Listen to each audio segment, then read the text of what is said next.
Hi good morning. सीधा सौदा के आज के इस ट्यूसडे एडिशन में आप सबका स्वागत है। और क्या बढ़िया मोमेंटम में है भारतीय बाजार। पिछले हफ्ते 3% निफ्टी बैंक 5% का उछाल। और कल का ट्रेडिंग सेशन जब हफ्ते का आगाज हुआ वो तो हाईलाइट है। डॉक्टर साहब दिखाई जरा स्क्रीन पे निफ्टी और निफ्टी बैंक कल का गजब के मूव भारतीय बाजारों में। निफ्टी 2.25% का उछाल।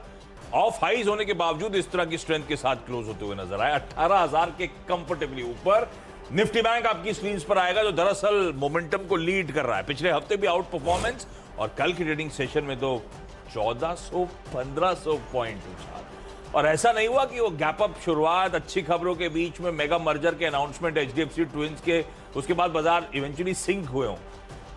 दिन भर वो दमखम बना रहा, इसलिए मैं मेंशन कर रहा हूं 1400-1500 पॉइंट के उछाल के साथ निफ्टी बैंक बंद होता हुआ।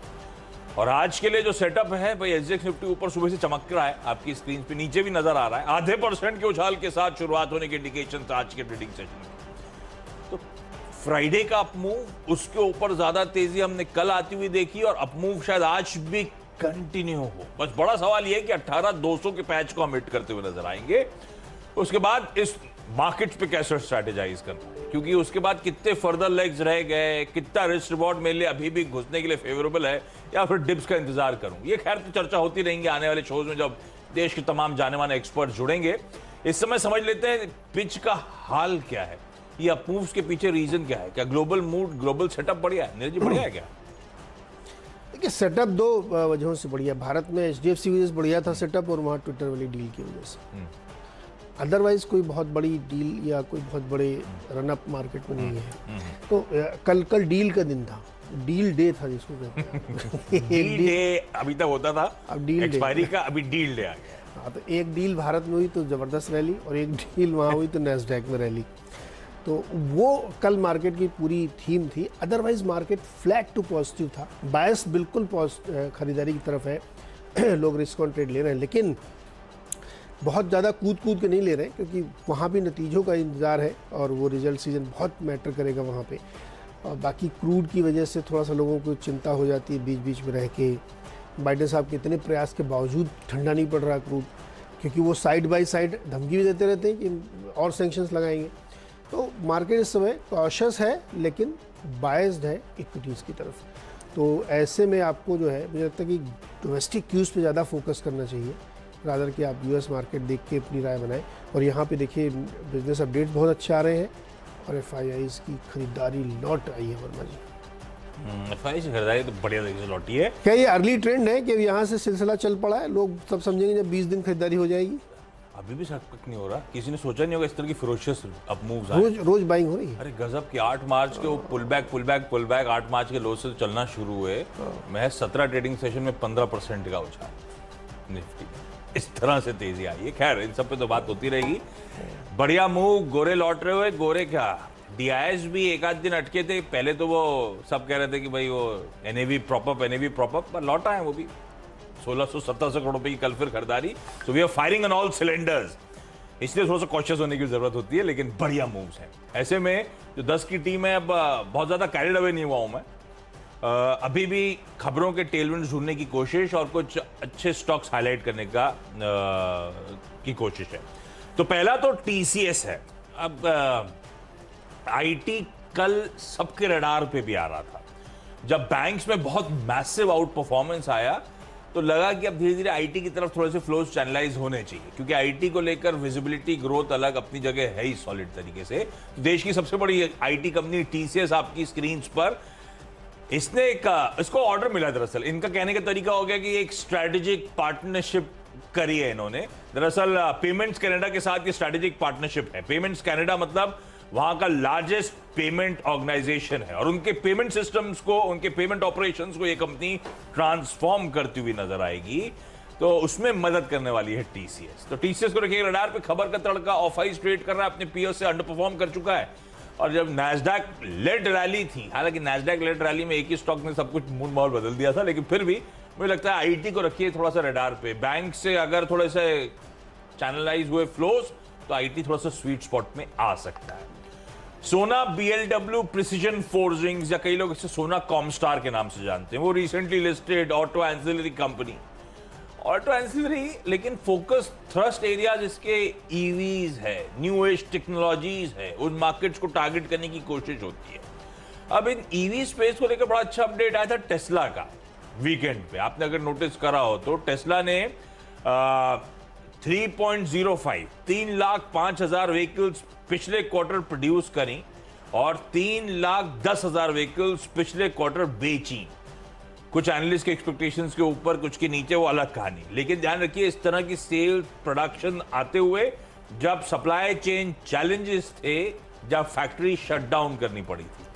तो अब सोना BLW प्रिसिजन टेस्ला को सर्व करता है नहीं, एनीबडी इज गेस, क्योंकि मैनेजमेंट से जब मैंने खुद चैनल पे पूछा था तो अपने स्पेसिफिक क्लाइंट डिस्क्लोजर्स नहीं देते। पर इंडस्ट्री में सब मानते हैं ईवी स्पेस में कई दिग्गजों को सोना BLW केटर करती है और ईवीज अब धीरे धीरे बहुत अच्छा तूल पकड़ रहे हैं। तो रखिए स्टॉक को रडार पे। ONGC सिर्फ इसलिए मेंशन कर रहा हूं क्योंकि वापस, अच्छा सुबह जब आया मैं तो पहले तो 10 जगह रिफ्रेश करके क्रूड के भाव देखे, क्योंकि कल शाम को छोड़ के गया था मैं कच्चा तेल $103 पे। आज सुबह नजर आ रहा था $109-110 पे। तो दो जगहों से पूछा, भाई सब लोग चेक करके बताओ सही में इस तरह का उछाला है क्या। बेसिकली और रशिया पे और टाइटर सैंक्शंस की जो बात चल रही है, वहां पे सिविलियंस को मारा रशिया ने यूक्रेन में, फोर्स हो रहा है यूरोपियन नेशंस की हायर सैंक्शंस और एग्रेसिव सैंक्शंस लगाए, और वो सैंक्शंस अब ऑयल एंड गैस पे होने चाहिए। ये सब खबरों के बीच में हम देख रहे हैं क्रूड में वापस उबाल आता हुआ। तो ONGC सेंटिमेंट पॉजिटिव हो जाता है, सिर्फ इसीलिए मैं एक्सपेक्ट कर रहा हूँ आज शायद इन ग्रीन ये स्टॉक कामकाज करता हुआ नजर आए। हाँ, ONGC में तो खैर मूव आना चाहिए, रिजल्ट बहुत अच्छे आएंगे। रिजल्ट बहुत अच्छा आएंगे और फिर ये गैस प्राइसेस के इम्पैक्ट अब सब्सिक्वेंट क्वार्टर्स में फिर देखने अब सब्सिक्वेंट क्वार्टर में देखने को मिलेगा। दाम काफ़ी बढ़ा दिए हैं इन्होंने। तो अच्छा चलिए, मेरी टीम में आप नजर डालिए, इसमें तमाम बिजनेस अपडेट आप देख रहे हैं फाइनेंशियल कंपनीज़ की। तो हमने आज चुना है आवास फाइनेंशियर्स। इसके चुनने के पीछे वजह यह है कि एक तो बिजनेस अपडेट आप देख ही रहे हैं, मुझे लगता है इसका इम्पैक्ट उन तमाम कंपनियों में आपको फाइनेंशियल्स में देखने को मिलेगा। और ये बेस्ट कंपनी मुझे लगती है NBFCs में, अगर आप देखें बेस्ट इनका इसलिए कह रहा हूँ मैं कि इनके आप यील्ड देखें और इनका मार्जिन्स देखें और इनकी जो क्वालिटी ऑफ एसेट्स देखें, वो परफेक्ट है। किसी भी NBFC में आप देखें तो बहुत ही अच्छे लगते हैं। और ये स्टॉक करेक्ट हुआ है, 29-30 तक ये स्टॉक गया था, उसके बाद करेक्ट होकर के 2100 रुपये तक आ गया था और इसमें बहुत बड़े बड़े PMS की होल्डिंग थे। वहाँ से ये फिर से इसने एक चाल बनाई है और करीब 2500 के आसपास ही कर रहा है। मुझे लगता है बिजनेस अपडेट के इम्पैक्ट इसमें भी देखने को मिलेंगे। माफ़ कीजिएगा। नहीं कुछ नहीं, इसके अलावा फारिक साहब ने जब प्रेस कॉन्फ्रेंस करे तो उनका भी 3-4 बार किया उन्होंने, बीच में पानी पिया। परेशान हो गए थे शुरुआत में, क्या हो रहा समझ में ही नहीं आ रहा था। अच्छा, इसलिए मैं रिक्वेस्ट कर रहा हूँ कि चाय कॉफ़ी कुछ आ जाए। वो आप हमें ड्यूटी पे बुला लेते हैं, उनको तो बुला नहीं पाते हैं। वो 7 बजे 8 बजे के यार डिपार्टमेंट अलग है, मैं कैसे बुलाऊँ उनको।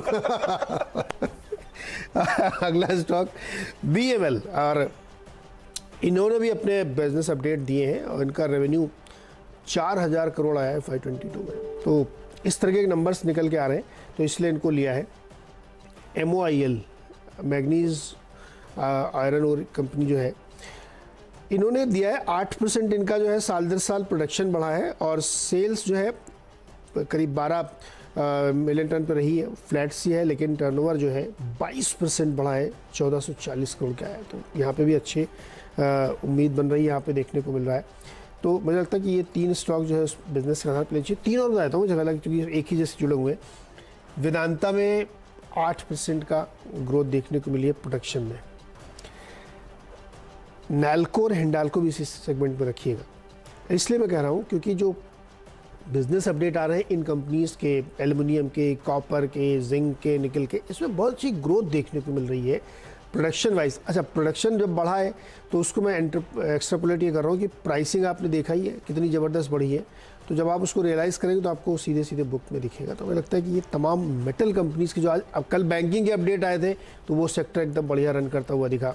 आज बहुत सारी मेटल कंपनीज़ ने अपने अपडेट दिए हैं, तो इस वजह से हमें लगता है उनको लेना चाहिए। इन सभी में मुझे बेस्ट प्लेस्ड हिंडाल्को लगती है। करेक्शन के बाद ये और अट्रैक्टिव है, मुझे लगता है हिंडाल्को को ध्यान रखना चाहिए। ये 6 स्टॉक में ज़्यादातर मेटल के 6 कर दिया आपने एक साथ। हाँ भाई एक और ONGC लिया था कच्चे तेल पे, पर HPCL भी रखा है। HPCL अब बहुत मीनिंगफुल नहीं क्योंकि क्रूड बहुत उछाल दिखा रहा है, पर HPCL इसीलिए क्योंकि कल भी मैंने कहा था और कंटिन्यू कर रहा हूँ टीम में, मुझे लगता है स्वीट स्पॉट पे है। कल बाजार जितना चल रहा था उतना तो नहीं चला, 1% का अपटिक फिर भी HPCL ने दिया, और इसी तरह की आप धीरे धीरे आपको सुगबुगाहट स्टॉक में देखने को मिलेगी। और वो मल्टीपल टेलविंड्स हैं, रेपिटेटिव हूँ लेकिन क्या करूँ, वही खबरें हैं। आज फिर सुबह 80 पैसे प्राइस पेट्रोल और डीजल के बढ़ा दिए गए हैं, तो वो धीरे धीरे करके वो एक्सेसेस पूरी तरह से पास ऑन हो रहे हैं। आई एम श्योर इस बीच क्रूड कूल ऑफ हुआ तो ये एक्सेसेस वापस हमारे पास रोल बैक नहीं होंगे, तो इनके वो जो लॉसेस हुए थे ना, जो रिपोर्ट सजेस्ट कर रही थी 4 महीने की, धीरे धीरे उसकी भरपाई भी शुरू हो जाएगी। मुझे लगता नहीं वो सरकार छोड़ेगी। तो HPCL इसीलिए स्वीट स्पॉट पे, वो डिविडेंड डोलआउट्स वगैरह अपनी जगह, मुझे लगता है HPCL को रडार पे रखेंगे आज भी। इंडसइंड बैंक और फेडरल बैंक, बैंक्स में असल टेलविंड आ गई। बैंक ज्यादा स्वीटर स्पॉट पे लग रहे हैं इस समय। जब रिलायंस ब्रीदर पे चला गया है थोड़ा सा निफ्टी में, IT ब्रीदर पे चले गए, बैंक्स ही हैं जो इस समय वापस फायर कर रहे हैं। तो बैंक्स को तो रखना है रडार पे, बैंक निफ्टी के थ्रू हो या फिर कुछ स्पेसिफिक कॉन्स्टिट्यूएंट्स। मुझे लगता है इंडसइंड बैंक और फेडरल बैंक दोनों को रखना चाहिए, क्योंकि जो क्वार्टरली अपडेट्स आ रहे हैं अब वो दिखा रहे हैं कि इस क्वार्टर के नंबर्स बैंक्स के बुरे नहीं होंगे। वो खैर HDFC बैंक के रिजल्ट क्वार्टर अपडेट से पता चल ही गया था, पर हमने उस पर बहुत मीनिंगफुली रिएक्ट नहीं करा क्योंकि खबरें बड़ी आ गई थी। इंडसइंड बैंक का Q4 अपडेट कहता है कि लोन ग्रोथ बहुत सॉलिड पिकअप होती हुई, डिपॉजिट्स में 15% का उछाल है।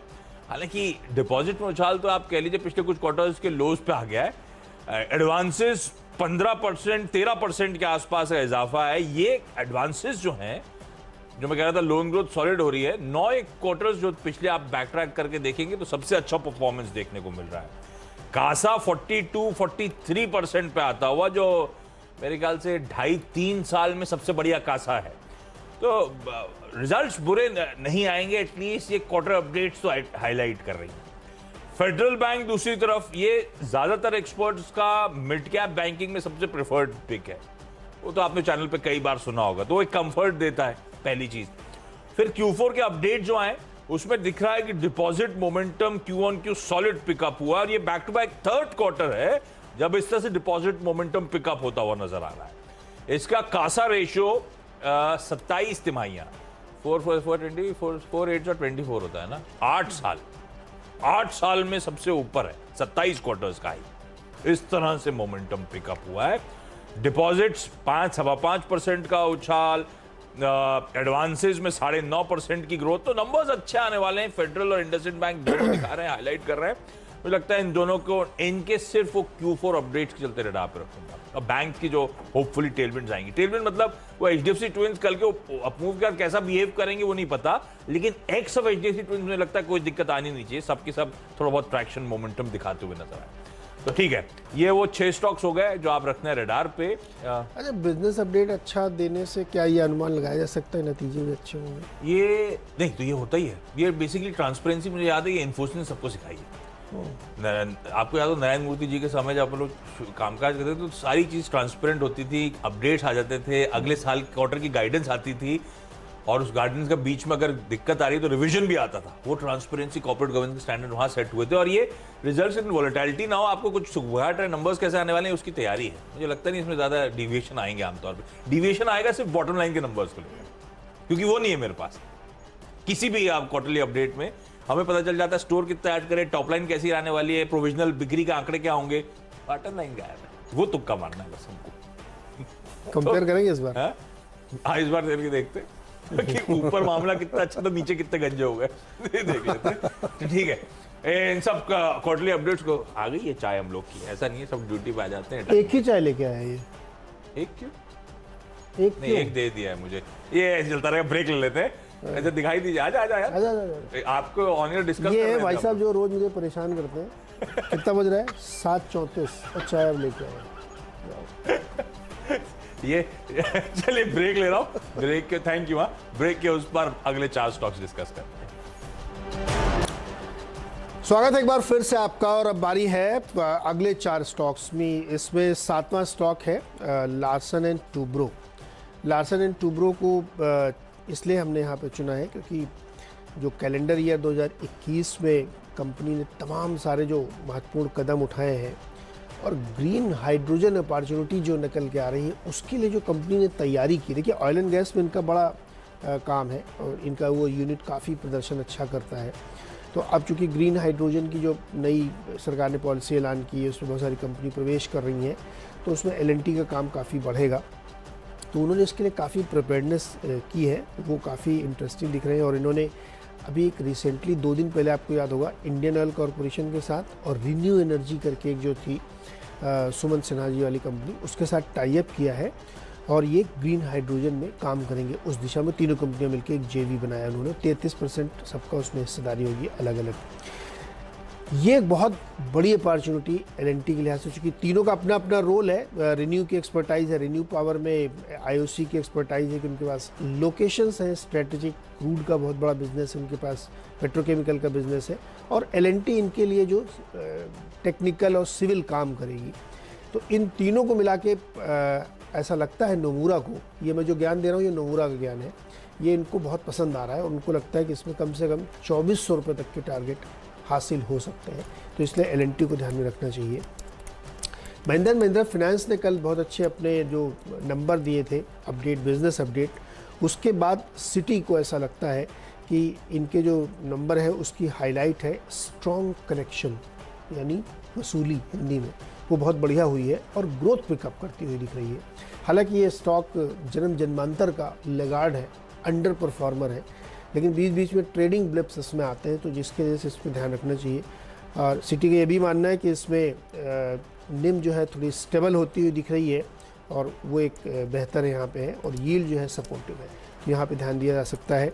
9th स्टॉक है हिंदुस्तान जिंक, इन्होंने भी अपने बिजनेस अपडेट दिया, अभी हमने ऊपर कुछ आपको बताए थे, तो इनका भी आया है। इनका 3% मिनरल जो है प्रोडक्शन बढ़ता हुआ दिखा है और क्वार्टर ऑन क्वार्टर 17% की ग्रोथ है इसमें। जो और तमाम इंटीग्रेटेड जिंक प्रोडक्शन है उसमें 8% की ग्रोथ देखने को मिली है। हालांकि सिल्वर प्रोडक्शन जो है घटा है साल दर साल भी और तिमाही दर तिमाही भी, तो लेकिन फिर भी जिंक को ध्यान में रखना चाहिए, नॉन फेरस में अच्छी तेज़ी है। 10th स्टॉक है गेल। गेल में बहुत सारी खबरें हम लोगों ने आपको गैस के बारे में बताई थी, फिर 190 के प्राइस पे बायबैक का भी एक प्रपोजल आया, और स्टॉक का डेटा देखिएगा आप, 1 हफ्ते, 2 हफ्ते, 4 हफ्ते, 6 हफ्ते लगातार इसमें क्रीपिंग बाइंग देखी जा रही है और ये बाइंग अभी आगे चलेगी, तो हमें लगता है उसका फ़ायदा। दूसरा, नेचुरल गैस के प्राइसेस हम लोगों ने बहुत दिन से आपको बताया नहीं, स्लोली इंटरनेशनल प्राइस $5.8 पे पहुंच गए हैं, जो कि $6 के करीब पहुंच रहे हैं। तो इसका अगर आप स्पॉट मार्केट का अंदाज़ा लगाएंगे तो बहुत ऊपर है, मतलब $30, $35, $40 भी हो सकता है। तो उसकी वजह से गेल को जो है ट्रेडिंग में फ़ायदा हो जाता है, तो इसलिए गेल पे ध्यान रखना चाहिए। अच्छा, इंडसइंड बैंक, फेडरल बैंक लिए थे 2 स्टॉक्स जो बेसिकली Q4 अपडेट्स के चलते। उससे पहले 2 स्टॉक लिए थे क्रूड और उससे related ONGC, oil and gas space के। अब जो 2 स्टॉक्स हैं वो टेक्सटाइल्स हैं। कल अपडेट ये ध्यान रखिए, आप लोग ने पढ़ाओ नहीं पढ़ाओ, भारत ने all time high annual merchandise exports कराए। अरविंद और नंदन डेनिम दोनों को स्क्रीन पे दिखाइएगा। हमने FY22 में $417 बिलियन का 43% ईयर ऑन ईयर ग्रोथ करी एनुअल मर्केंडाइज एक्सपोर्ट्स में, और पहला मंथ था मार्च का जब किसी एक महीने में $40 बिलियन से ज्यादा का मर्केंडाइज एक्सपोर्ट्स हुआ है। इस तरह से स्वीट स्पॉट में इंडस्ट्री आ रही है। पहला अरविंद लिमिटेड इसीलिए क्योंकि merchandise exports all time highs पे ये कंपनी जानी जाती है अपने डेनिम्स, वोवेंस, निट्स के लिए। खैर वो अरविंद फैशन का स्टेक, रियल एस्टेट का स्टेक वो अलग अपनी जगह, पर बढ़िया 160 के साल के हाईज के सामने 125 के जोन पे इस समय कामकाज कर रहा है। दूसरी है नंदन डेनिम, इसी मर्केंडाइज एक्सपोर्ट्स के चलते ऑल टाइम हाईज पे जो पहुंचे हैं। ये कंपनी डेनिम, शर्टिंग और यार्न्स में है, पर ये कंपनी इस देश की सबसे बड़ी डेनिम सप्लायर है।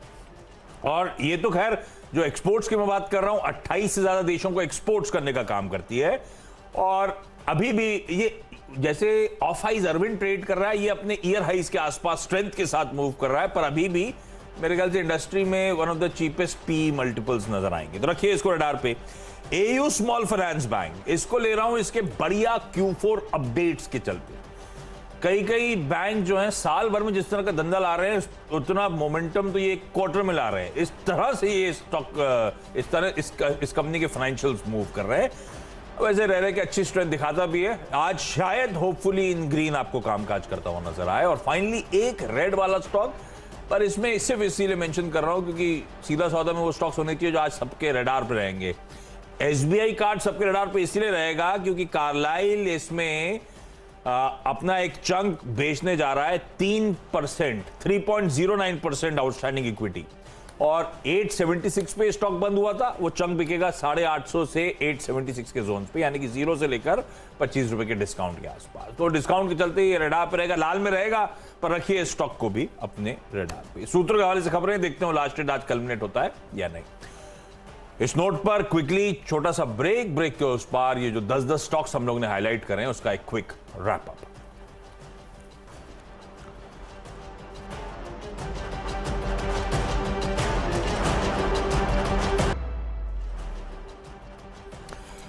ब्रेक के बाद आपका स्वागत है और चलिए मंगलवार का दिन मेरी 10 की सीधा सौदा की टीम आप लोगों की स्क्रीन्स पर आएगी। शुरुआत करी थी टीसीएस की, जहां पे इन्होंने पेमेंट्स कनाडा के साथ एक स्ट्रैटेजिक करार, बेसिकली ऑर्डर बैक किया है, रखिए रडार पे इसको। सोना बीएलडब्ल्यू जो ईवी सेल्स के सॉलिड नंबर्स आ रहे हैं फ्रॉम अक्रॉस द ग्लोब, ये कंपनी स्वीटर स्पॉट पे रह के आएगी, बढ़िया कंसोलिडेशन में है इस समय, साइडवेज मूव करती हुई।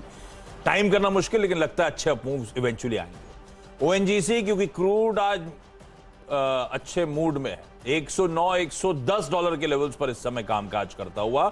एचपीसीएल क्योंकि बढ़िया तरीके से सरकार अब एक्सेसेस पास ऑन कर रही है, आज फिर 80 पैसे का उछाल, रखिए इसमें भी, ये कल भी था आज भी कंटिन्यू कर रहा है। इंडसइंड बैंक, फेडरल बैंक अपने Q4 अपडेट्स के चलते और जो फाइनेंशियल स्वीटर स्पॉट पे नजर आ रहे हैं, शायद ये दोनों स्टॉक्स हरे निशान में आज ट्रेडिंग सेशन में कामकाज करें। भारत का मर्केंडाइज एक्सपोर्ट्स FY22 में रिकॉर्ड हाईस पे $400 बिलियन पार करता हुआ नजर आया, और उसमें भी जो लास्ट लेटेस्ट मंथ मार्च का आंकड़ा है, किसी एक महीने में आज तक $40 बिलियन से ज्यादा हमने मर्केंडाइज एक्सपोर्ट्स नहीं करे। तो जो कुछ कंपनीज जो मर्केंडाइज एक्सपोर्ट्स के लिए जानी जाती हैं, अरविंद लिमिटेड जो ऑफ हाई ट्रेड कर रहा है, नंदन डेनिम जो इस देश का सबसे बड़ा डेनिम मैन्युफैक्चरर है, इन दोनों को रखिए रडार पे। एयू स्मॉल फाइनेंस बैंक का भी Q4 अपडेट बढ़िया है, इसीलिए इन ग्रीन एक्सपेक्ट कर रहा हूं। बस इकलौता स्टॉक जो शायद इन रेड नजर आए वो भी सिर्फ इसीलिए क्योंकि कार्लाइल का लार्ज ट्रेड होना है, वो एग्जिट कर रहे हैं कुछ स्टेक के साथ, और वो शायद हो सकता है डिस्काउंट के साथ सौदे होते हुए नजर आए, तो ये स्टॉक आज शायद लाल में ट्रेड करे। चलिए टीम पे नजर डालिए और यहाँ पे बहुत सारे बिजनेस अपडेट्स के आधार पे चुने। एक तो आवास फाइनेंशियल्स, मुझे लगता है कि बहुत सारे जो बिजनेस अपडेट फाइनेंस सेगमेंट में आए हैं वो बहुत पॉजिटिव है, तो उसका असर इस पर देखने को मिलेगा। BML ने भी अपना अपडेट दिया और इन्होंने FY22 की क्लोजिंग काफ़ी बड़े रेवेन्यूज़ के साथ की है। MOIL, वेदांता, नैल्को, इन सब स्टॉक्स ने अपने जो बिज़नेस अपडेट्स दिए हैं वो काफ़ी बड़े हैं, और प्रोडक्शन भी बढ़ा है और सेल भी बढ़ी है। तो इसकी वजह से हमें लगता है कि जो खास तौर पे नॉन फेरस मेटल्स के बिजनेस अपडेट आ रहे हैं वो बहुत ही पॉजिटिव लग रहे हैं। LNT पे नमूरा की एक रिपोर्ट है और उनका मानना है कि जो हाइड्रोकार्बन सेगमेंट में एंट्री की तैयारी की गई है और अभी एक रिसेंट जीवी किया गया है IOC और रिन्यू पावर के साथ, वो बहुत ही पॉजिटिव है इनके लिए, तो इसलिए उन्होंने उसका टारगेट बढ़ा के 2400 कर दिया है। M&M फाइनेंशियल्स में भी सिटी की रिपोर्ट है, उनका मानना है कि कलेक्शन काफ़ी इम्प्रूव हुआ है और इनकी यील्ड जो है स्टेबल होती हुई दिख रही है, तो वो पॉजिटिव है। हिंदुस्तान जिंक भी उसी कैटेगरी में आता है जहाँ बिजनेस अपडेट्स हैं, और गेल इसलिए क्योंकि गेल में बाईबैक प्राइस आ गया है, क्रीपिंग बाइंग चल रही है, और गैस की कीमतें एक बार फिर से अंतर्राष्ट्रीय बाजार में बहुत ऊपर गई है, करीब करीब $6 के आसपास पहुँचती दिख रही, तो उसका फ़ायदा इनको मिलता है। तो मुझे लगता है कि इसीलिए इसमें ग्रीन ट्रेड होना चाहिए।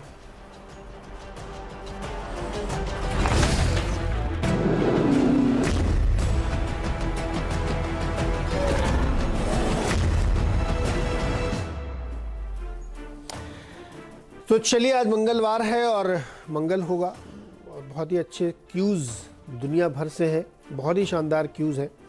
तो मुझे लगता है कि आज का दिन जो है बियॉन्ड डेटा है। वीरू, बियॉन्ड डेटा है आज क्या?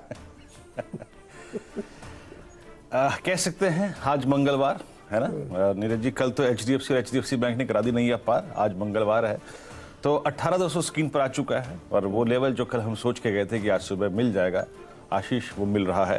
लेकिन आज चर्चा में बहुत कुछ है। आपकी टीम में देख रहा था इंडसइंड बैंक है, साथ ही साथ आज जोमेटो और स्विगी इनकी क्लास भी लगी है, तो बहुत सारी चीज़ों से लेकर अगर आप देखें आज सुबह सुबह ये सुसज्जित है। बस एक क्रूड आशीष थोड़ा सा मूड बिगाड़ रहा है। Good morning. हाँ, पता नहीं लेकिन किस हद तक मूड बिगाड़ेगा। वॉलेटाइल है, बहुत उछाल है, इसलिए बहुत डिटेल में सुबह चर्चा नहीं करी क्योंकि ओवरनाइट कुछ क्यूज ऐसे आ गए थे, इसके चलते क्रूड में उछाल था। बस हाँ, एक ही संकेत है अगर देखना है थोड़ा सा बुरा, लेकिन कितना स्टेबलाइज करेगा इन लेवल्स के आसपास क्रूड वो देखना होगा। लेकिन अदरवाइज जैसे ये लोग चर्चा कर रहे हैं, सेंटिमेंट्स अपबीट हैं, इकोनॉमिक डेटा पॉइंट्स बहुत स्ट्रांग हैं, वो जीएसटी कलेक्शन हो, वो हमारे पोर्ट हैंडलिंग के आंकड़े जो आए, रिकॉर्ड हाई एक्सपोर्ट जो हम कुछ देर पहले चर्चा कर रहे थे, सब कुछ है। ना सिर्फ वो एचडीएफसी ट्विंस तो बहुत स्वीट स्पॉट पे इस समय नजर आते हैं, लेकिन इन सब पे बहुत डिटेल में चर्चा करेंगे। एक काम करते हैं, इस शो की शुरुआत इस वक्त की हेडलाइंस के साथ कर लेते हैं।